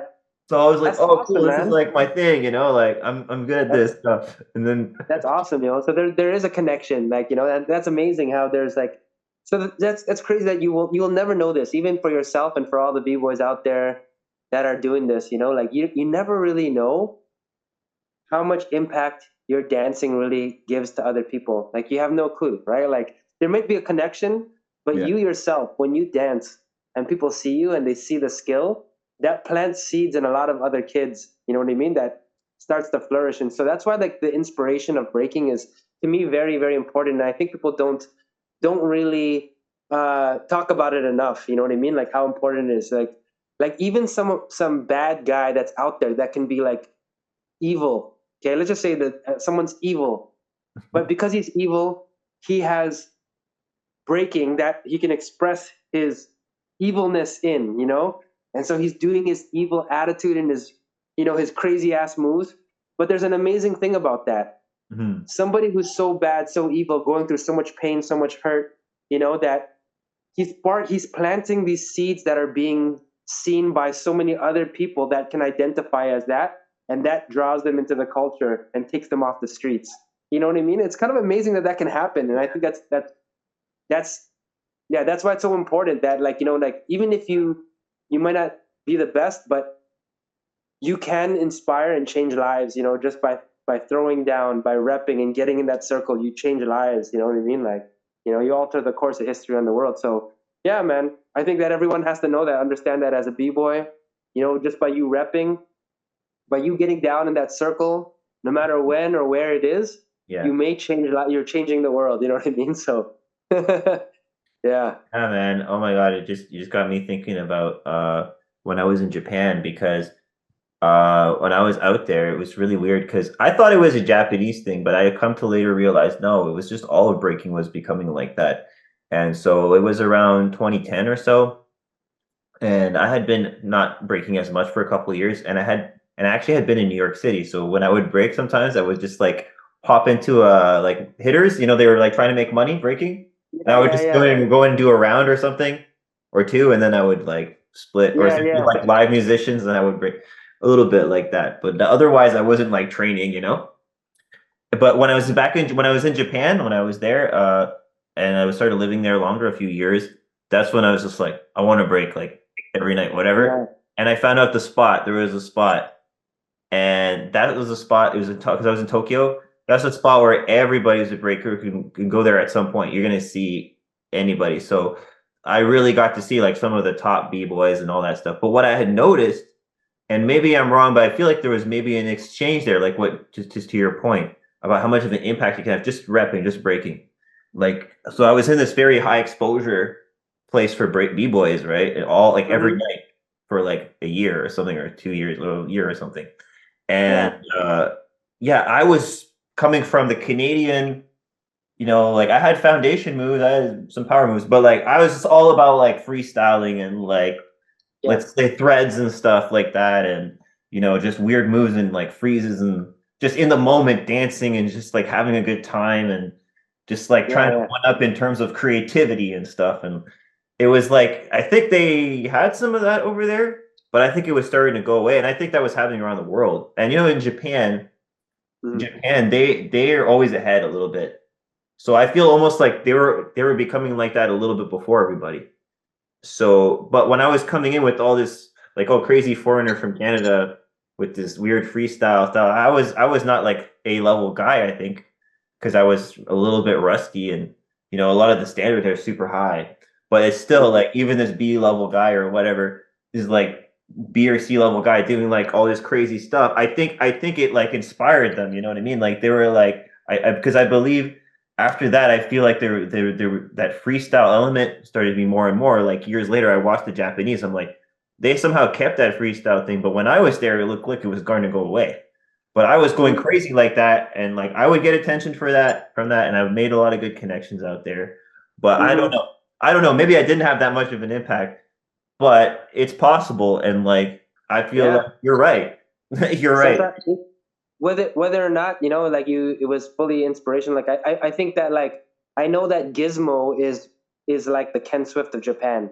Like he was like, because there was Right. one of the most respected guys named Bboy Chow from Waseda Crew, and he was part of Bag of Tricks. He was in '97. 96. Oh. I remember him in Canada. He came to Canada, to Toronto, and stayed there for a while, for like a Mhm. year, and he braked with Bag of Tricks. You know what I mean? And so he went back and he brought all that originality. And but still, even though sometimes it takes someone to remind people, to give them that inspiration again, right? That And yes, you're you still know what I allowed to think was do the it. key? I think was a key, because I think a big change in all this was how important the internet became more than ever, Yeah. especially with YouTube specifically.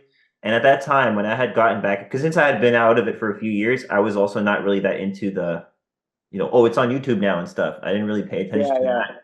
None of that. So I think because that was happening, and so even though they have their influences, they got like Kazuhiro and guys like that. They got like all Yeah. kinds, but like I think because of that, the general culture was becoming like more like we're all doing the same thing, kind of. Okay, we're gonna have to do yet again another link if that's cool, and we can go as long as you want. We can cut it short. We don't have to go to the end in the next one. Yeah. Cool. Okay. If you Sure. want to, we All right. can Let's wrap do it that. up and all that. Okay, Okay. cool. Cool. All right. Let's do Okay, that. sounds good. Okay. All right. Yeah, so I was gonna say was just that. So it wasn't just me. Like I feel like later on, I thought, well, maybe I had an impact because let's see, they still have that freestyle culture and it was going away. And I was in a very high exposure place very consistently, and there was all kinds of different b-boys. But what I was gonna say was them repping, like let's say there was Flavor, what's it called? Not Flavor Factory, because that's totally different. I was thinking of Flavor Japan, because that's the like, Found Nation. But yeah, so there were like Found Nation guys, basically, for example, all Mhm. kinds of top level guys. Some of them were maybe not even in crews or whatever, unknown guys who were sometimes top level too. But like they were like even like famous like guys like coming through and all that. And so seeing all that, I didn't know who these people were. Seeing all Mhm. that, like it just made me think, okay, I gotta like level up my game in certain areas. Being in Canada and at that context at the time when it's all about originality and my way is the best. And see, that's why you had that attitude in that battle, right? We're Yeah. very much like that here, right? Like I don't want you to look like me. You need to look like you. The more Yeah. original, blah blah blah. So I didn't think I needed to do all that stuff. Mhm. I was like, I got my thing. Who cares? You know, like whatever. Yeah. Like how you're like, oh, who cares? A head spin with the shoe. Who gives a crap? Yeah. Yeah. It's Yeah. like that. Yeah. It's like that kind of. I had that kind of attitude. That's where I was coming. Yeah. Yeah. So Yeah. and the hitters in New York, they kind of had like a reaction too to my style. I go in and I was like very like attitude, like tons of attitude and top rock, and then I would like do tons of footwork and stuff, and then Yeah. like Yeah. freeze something, I'd be like, man, I smoked all of you. Then they would be like, they asked the crowd, do you like this guy better than us, or do you like RS better? They're doing like flips and stuff, and like acrobatics and stuff. Yeah. Yeah. But yeah, so I'm coming from there, and then when I saw like in person all these freaking high level guys, power moves and stuff, I'm like, okay, yo, I gotta work on my flair. You know what I mean? I gotta like, you know what I mean? I gotta do like flips and stuff. You know, I gotta level up my game. Like, so it was an exchange. I feel there was Yeah. an exchange that happened there. Yeah, that's good. That's amazing. That's what it's supposed to be, an exchange, and that helps other people grow. So you never really know your impact, you know what I mean, that you have on everyone else, but there is a lot of impact through any type of exchange that goes on. You know what I mean? So, And I love that about b-boys who they'll just, it doesn't matter how big you are over time, once they get more mature, or like when they or it's just about cred sometimes, it's not even that they're mature, they'll like come to like where everybody is, just like nowhere, and just like throw down. yeah. And I love that. I love that about the culture. Yeah. I mean, so yeah. Anyway, but yeah, in Asia, in the Asian culture, you know, there's a lot more like humility though. Yeah. You know, and sometimes it's like over the top. You know, it's almost like the guy do something absolutely insane and then tell you like, "Nah, I suck. You know, I'm no good." You know. Well, So I I think they think have like that was an they have influence. their own standard. They have their own standards of what's good or what's not. So you know what I mean? It's like you know, like I totally understand. You know what I mean? Like it's, you know, they. And recently, like I had them ask me about some certain breaker, and they're like, "What's so good about this breaker here?" You know, like I don't understand. And I was like, you know, it totally makes sense why you don't like this specific breaker, because this breaker is very clean, mixing styles, has a fresh attitude and spirit. But for you, originality is like, you know, and the standard of the moves for you is supposed to be higher, right? So of course for you, you might not understand why, right? So I get it.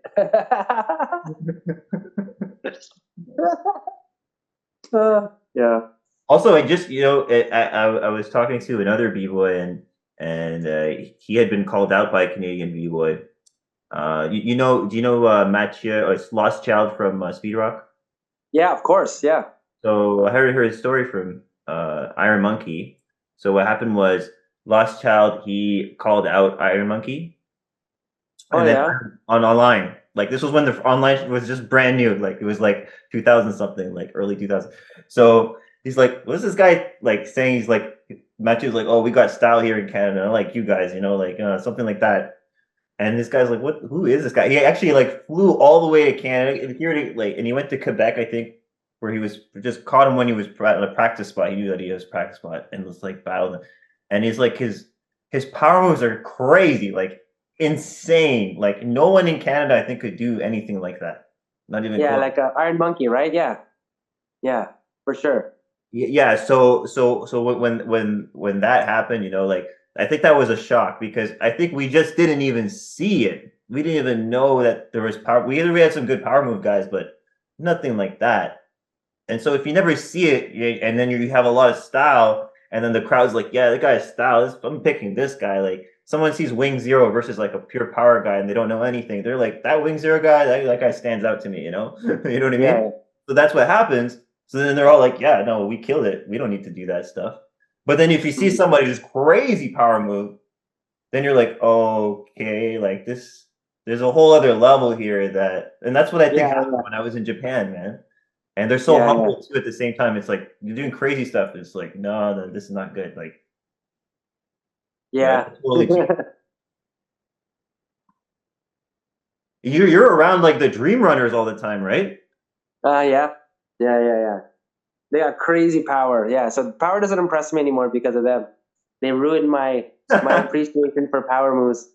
I mean, they ruined my standard of level for power moves. It's just it's too high. And the freezes and the chairs is just kind of like. So when I see power now, I'm like, pretty good.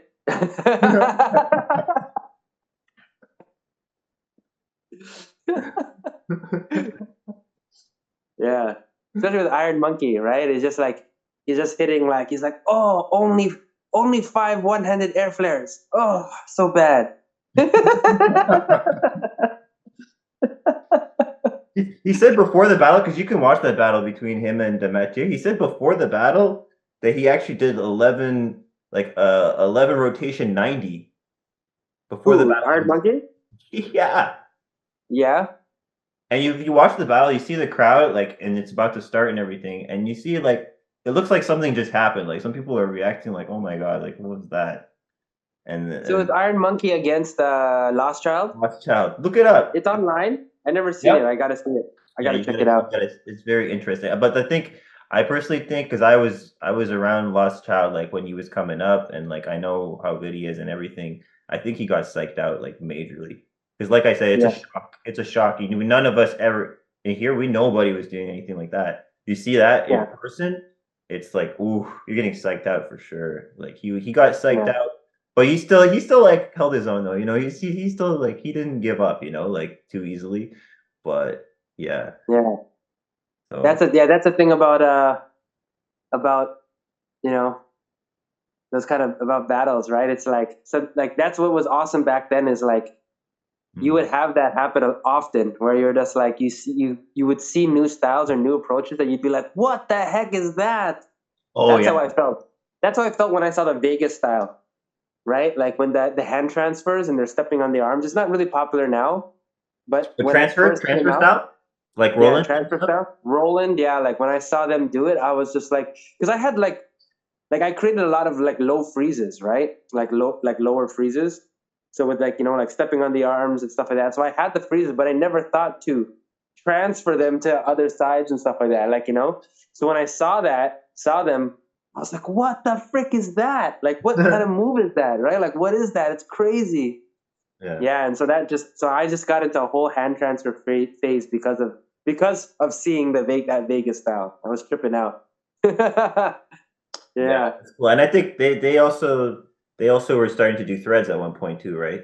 Yeah. That's right. So they were started doing threads and everything too.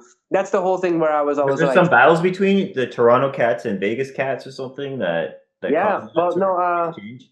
Well, yeah. It was. Well, there was the big rivalry was with me and Roland, right? Roland. We Oh, had a big right. rivalry. You battled too, right? You Yeah, we battled. battled like a few times actually, Yeah. and yeah, the story with Roland was that so he's obviously one of my best rivals that I've had, and it's like we first got when we first met we got along actually we were like friends and we even entered freestyle sessions together Yeah. in what was it like one of the or freestyle session 6, you know what I mean, like we entered it together, and so like I was asking him questions about the hand transfer style and he's asking me questions about threads, so we kind of exchanged information about like like okay, this is how you thread, this is the threads and this, and then he told me about hand transfers and I was like, yo, so anybody can do it? He's like, yeah, whatever. So I was like, so I got into it and I started getting better at it, and I guess Nice. apparently at one point You're pretty sick I, at it, yeah, for sure. he probably was like, oh, you're doing my stuff, you know what I mean? Like, so he probably felt like that, right? Because he was like, in my opinion, he's the king of hand transfers, Yeah, like, for sure. and so, but for me, it's like, he already told me that that anybody can do hand transfers. So I'm going to, all the moves that I already have. I'm not I'm sure gonna he start- invented it. Wasn't it like Knuckleheads or something? I'm not sure. He didn't say that he invented it, right? Like, he never, I don't think he He claimed learned it that, from but people around him, and he mastered there it. was, Like, he just did it better. That's all I think. there was a guy named Jin actually who was from Texas, right? Jin from Jive Turkeys. Like, so some people say that he was the first one doing that kind of style, right? But out in Vegas, like everyone did that. Everyone had those moves. Like, it was crazy. Like Trend over there. Yeah. Like because the first time I ever traveled was in the 2000 year 2000. We won plane tickets to go to B-Boy Summit. Right. And so we went to B-Boy Summit and we're getting in the circles and people were like crowding around me sometimes. But I remember seeing their circle and I was like, and I saw everyone doing like transfers and air babies up and all these different like, I was like, what the frick is that? I couldn't understand what they were doing with the transfers because, you don't, I couldn't understand it. Just seeing that for the first time, look like they're floating, So, Yeah. and then I saw Roland coming out. Roland started blowing up and stuff like that. So me and him had like some battles that kept on happening between us and stuff back and forth. But like, yeah, but it wasn't until 2010 that we finally met up and we started like talking and we patched everything up too, right? Like, like we were young. we were dumb. We were just like we had, like fame got to us and made us like a certain way, and plus obviously like certain substances. When you're young, you're like Yeah, of course, yeah. so we had a beer, and yeah, we've been cool ever since. You know what I mean? And so Nice. yeah, that was like my history with him. But he was definitely one of my best rivals. I have a lot of really awesome rivals, and I hold them to a very, even though back then we were like beefing, but I've always held them to a high standard because I wanted to beat them. If I thought they were whack, then I would have even thought that. I would think like so. Obviously, if you have a rival, you're gonna create moves in order to battle that specific person and answer. So that's how I've always thought. It's like, okay, Migas, he's really good at threads, so I need to up my thread game. So I'm gonna work on that a lot. And then if I see Deadly Mike, he's got some crazy legs too, and having crazy legs is my style. So I gotta up my game up more than him. It's like all like a lot of people give props to their inspirations, but very few people are giving props to their rivals. You know what I mean? So, for example, like Bag of Tricks, they all were like had their own unique style. So I have to create my own unique style to the best of my ability to how I want to dance. You know what I mean? And so these are the moves that they have. I got to create moves that are going to be better than that are going to like take that move and flip it. And so that was my perspective. And of course, during the originality generation, you're gonna feel some way about that. Like, how dare you make a move that's similar to mine, right? Like, like they're gonna think like that, right? It's gonna cause important battles that helps both of you. So yeah. So a lot of them, of course, they would probably call me, they called each other biters, right? Like if they're the same crew and they did the same similar move, they're gonna say, "You're biting my move," right? Yeah, exactly. Because what they were on a path to create a style. So if you did anything similar according to that move, they'd beef with each other over it. So here I am taking their moves and making it better. Of course they're gonna call me a biter. You know what I mean? They're gonna be like, in today's world, that's not at least we come to a level where we don't consider that biting now. Like which I think that the dance can't evolve if you're so afraid of what everyone else is doing that I can't make this move because this guy does it. You have to learn each other's moves in order to flip it and change it and make it better, right? So I feel like we have to define more what it means to bite, and also how to make a move yours. When does it become yours? When does it become your technique, right? Like, it's like I can't claim all elbow freezes and I can't expect no one else to do an elbow freeze, right? Like I can't expect that, right? Mm-hmm. So yeah, like I feel like it's like we as a culture need to come to a point to define exactly what's biting, right? And then what are the different levels of it? Like if someone does a freeze and if I do a freeze holding my right foot like this, and someone does a almost similar freeze but they're holding the opposite foot, is that a bite? Right? I would say no, but I see it's a lot closer. It's a lot closer than it's close, right? Exactly, right? Okay, but what if someone does the exact same freeze that I do, but they're spinning it? Is that a bite? Yeah, it's not really as much of a bite anymore, I feel. Yeah, right? So there's different levels, right? Of like, if you do the exact same freeze, of course it's a bite. It's exactly the same thing, the same entrance, the same everything. Yeah, especially that's a bite. If you saw that person do it and you're like, okay, I'm going to do this. Yeah, but then again, right? Like you saw this person do it, you're going to battle them. Mm-hmm. So if you learn the exact same move, so that when they do the move, you throw the move right back at them, and you do a little bit of a different entrance or a little bit of a different context. I feel that key was to do it differently a little bit, like put your own spin on it, like put your own twist to it or whatever style. Yeah. The lowest level of originality is to at least change the detail. It could be the same move, but you flip it by adding a little detail change, and now it's yours. You can you can not, it's not yours, but now you can do it, because at the minimal level in breaking, any move you do, you should at least change the detail, add your own flavor or spin to that move, right? Mm-hmm. And then but the second way is to change the dynamic of it, like flip, like complete, like spin it, like drop into it, like make it harder, right? I think that's like the right way, and everyone should be doing that, But you can't do that unless you learn the move first, right? Like you can't do that. Exactly.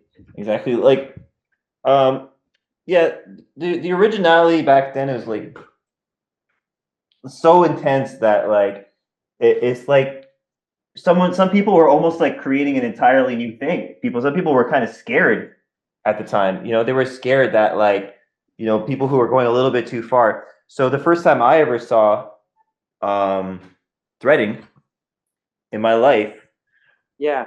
Was this guy here in Ottawa, and he was actually part of like that crew I was telling you about, Quad Squad, and being part of that crew. What was his And name? Skeletor. Oh, I Skeletor. know him. Yeah, yeah, I know You him. know him. Yeah. Okay. He was a close buddy of mine, especially back in the day. Wasn't he in CFM too? Was he? I'm not sure if he was part I of think at one point. Well, he's part of Quad Squad, and Rue, who Yeah, made right? Quad Like, Squad, who and he made had Quad Squad flexible was freezes and stuff. well, he was actually okay. He was a little bit of a shorter. Sorry about that. He had a little bit of a shorter guy, and he had like legs that were like weird a little bit, so it was easier for him to do like some of those things. But he practiced them a lot. So I was seeing him like do V sit to like some low freezes to like something else. He would like transfer all this stuff. It was the first time I seen that, and I was like, whoa. And then so I maybe they're all biters. Maybe they're all biters. But the Quad Squad, they were really like, and Rue and all that, they were really trying to go into this direction. Him, and he had started out with his other buddy. Yeah. Anyway, but he was focused on doing all the stuff like you guys are doing, like the guys in Toronto. Yeah. Like, lots of like threads, lots of transfers, weird moves, weird blow ups, just different. And there was like this talk, like it's like this fear of like, oh, this is going to change breaking. It's not going to be breaking anymore. And you know, there was this weird fear back then. But the irony is that over time, the exact opposite thing happened. Right? And like now it's like I'm scared we're gonna lose that. But then every once in a while I see somebody, they have courage. They're like, I don't care that everybody is. Yeah, that's true. I'm gonna do it my own. But what happened? What happened was so like I said, remember I said earlier that in our inherent nature, originality, like what b-boys will do, okay, in the b-boys inherent nature, b-boys will do what they believe is what it takes to be the best or to win, right? So when I came during the early 2000s, when I exploded on the scene in LA in California, people said they never saw anything like the way I break before. And then shortly after, everyone did it, right? So everyone tried to be original, too much to a point that there was too much originality where it was no longer like breaking anymore, right? Like, you know, they were like, so that's where the circus styles, the abstract styles really took off, right? And so there were people who were speaking out against it, saying, hey, you know, like, you guys got to be like actual b-boys and whatever, right? And they were like, no. So they treated a lot of the OGs really, really badly, which you know what I mean? Like they were like, no, right. You guys are old. Actually, Rue would have some of those problems a little bit, but I think they would get patched up. He would like, I remember it was one battle. I don't know if you know Little Bear. Yeah, Little Bear, I know her. Yeah. So it was her event, and I think she was like the main judge or something, and he like yelled at her when he lost, you know, in the final. But you know, stuff like that. But I think after things like that, he was like starting to calm down. Rue had some threads and freezes and flexible moves too, right? Yeah, that's the guy I knew. Rue, yeah, tall. He was taller, right? Yeah, he's very tall. Yeah, I know him. I know Rue. 6'1" or something. Yeah. Yeah, he was tall. Yeah, I know Rue. Yeah. Yeah, so yeah, he was part of CFM, and that's the guy I was telling you I was training. Well, we actually lived together for a few months at one point. Crazy. Yeah, it was literally crazy. Like it was. Yeah. But anyway, yeah. What happened to him? Is he still? What happened to him? I don't really know, man. He like went back to Montreal. He like went to move to Montreal because his buddy was there. The guy he had originally started the crew with, he was there for a while. Yeah. But he was staying here in Ottawa for a long time. And after we lived together. Not long after, like a few years later, the crew that he made for me was called Beast Camp. Like I was gone. I like went to like I just wasn't around. And but people were repping that Beast Camp for a couple of years here, and then he left. He left, went to Montreal. I haven't really been in touch with him too much. I was in touch with him a little bit on like Facebook, but not really. So I don't really know what happened. But he was a really good artist too. But anyway, it was all about pushing that edge on all of the hip hop. Like he was doing the art too, but like Your graffiti. yeah. He was pushing the edge, doing these weird graffiti. You know, he like do like weird characters and stuff. It was all these like animated sort of his own unique style animated characters. So he was doing that in the art. He was doing that in b-boying. As people were afraid, like, but the way I saw it, because I was such a foundational type of dude, but at the same time, I love this stuff too. So I just saw it as like it's just part of b-boy, and it's like the evolution. And I thought it was just going to be like that forever. So when I got into it, you know, I see guys like you who were like all about that back in the day, and all sorts of other pioneers. And I'm like, oh, this changed. It's not quite like that anymore. But thankfully, we have guys like you who can rep and then influence the new guys to start being like that, because we do have a little bit of that too. And I wanted to just I wanted to get into like what you've been doing like right now, like what you've been doing like in terms of impacting the culture at large, you know, or way in your own way, think local, you know, impact globally and all that, and like act local and think global and all that. So yeah, sure, okay, yeah. What was the so? Oh, I just want to say one thing about the So like originality, like that really took off, and that became the big major thing. And then it came to a point where everyone was like, how far can originality go before it's no longer breaking, right? Right. And so, you know, so they were using like makeup and putting on lipstick and stuff like that. Like they were really like going all the way. Speed Rock versus Quad Squad. If you look up that battle, Speed Rock versus Quad Squad. Actually, my upload, it's at the end of the event. It's the first steps event. I included a part that a lot of the rips from the battle don't include, but right after, you see like up close to the Quad Squad guys, they had like makeup on and stuff. Yeah. Like, so that's exactly what was happening back in the day. And but what actually destroyed that approach was there was a new perspective in breaking that arose out of competitions, right? So what came out of competitions after that was the execution perspective, right? About being clean and not making mistakes, right? And not messing up. And so when that perspective came out for the purpose of being like, it doesn't, like to be fair, saying it doesn't matter if you're a foundation guy or if you're a originality guy or you're a power guy, as long as you execute, you're not messing up. That's when you win. And so they were the first ones to lose out on that, right? Because they were doing all these crazy weird things, and sometimes they hit it, sometimes they wouldn't hit it, right? Because in a cipher, if you don't hit a move, you don't automatically lose, right? Like you can try a move and not really hit it, but you can keep going, right? It just counts as a miss, right? So you can back in the days in a cipher, if you just, even if you're not doing well, but you hit one crazy move, it just explodes, and I was like, oh my god, right? Exactly. Yeah, it wasn't all clean. It was definitely not all clean. There was definitely a lot of like, maybe I'm gonna get it this time, maybe I won't. Like it's a little bit of a type of thing.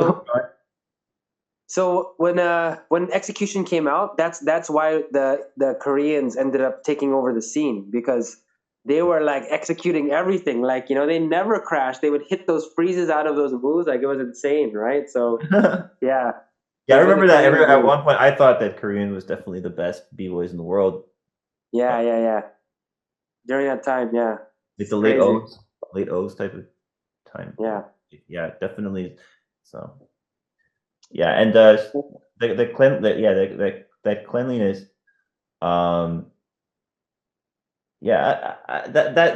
That was interesting because like if you don't have that foundation, you're gonna be sloppy. You're gonna exactly crash, what have you. So I think what happened is, even though like it's about execution, I think what happened is it's way safer to just be very orthodox, foundational, vanilla to stay clean.